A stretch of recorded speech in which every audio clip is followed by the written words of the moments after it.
بسم اللہ الرحمن الرحیم۔ حضرت ابو صالحہ رحمت اللہ نہایت متقی بزرگ تھے۔ ایک مرتبہ جوانی کے زمانے میں آپ ایک نہر کے کنارے چل رہے تھے۔ نہر میں بہتا ہوا ایک خوبصورت سیب آپ کے سامنے آیا۔ طبیعت نے چاہا اسے کھا لیا جائے، چنانچہ آپ نے وہ سیب کھا لیا۔ مگر سیب کھاتے ہی دل میں خیال پیدا ہوا، معلوم نہیں یہ سیب کس باغ کا ہے۔ باغ کے مالک کی اجازت کے بغیر سیب کھانا عقل حلال نہیں ہو سکتا۔ چنانچہ باغ کے مالک سے معافی مانگنے یا سیب کا معاوضہ دینے کی نیت سے نہر کے کنارے کنارے اس طرف چل دیے جس طرف سے سیب بہہ کر آ رہا تھا۔ آخر کار آپ کو نہر کے کنارے ایک باغ دکھائی دیا۔ یہ سیبوں کا باغ تھا جس کے بعد درختوں کی ٹہنیاں نہر کے اوپر لٹک رہی تھی۔ آپ سمجھ گئے یہ سیب اسی باغ کا ہے۔ باغ کے مالک حضرت عبید اللہ سومی رحمت اللہ علیہ انتہائی پرہیزگار بزرگ تھے۔ آپ نے ان کی خدمت میں حاضر ہو کر سارا واقعہ بیان کیا۔ انہوں نے عرض کیا، میں آپ کو معافی اس شرط پر دے سکتا ہوں کہ آپ میری ایک ایسی بیٹی سے شادی کر لیں جو آندھی،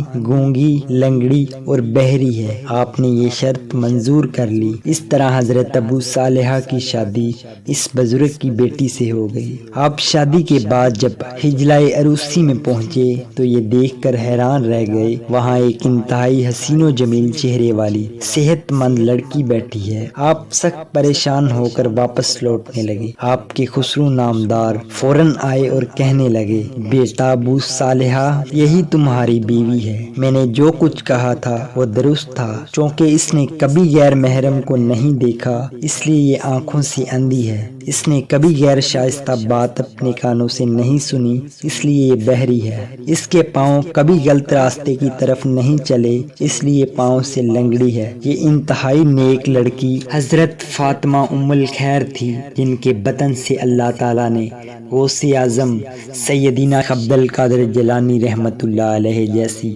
مقدس ہستی کو پیدا فرمایا۔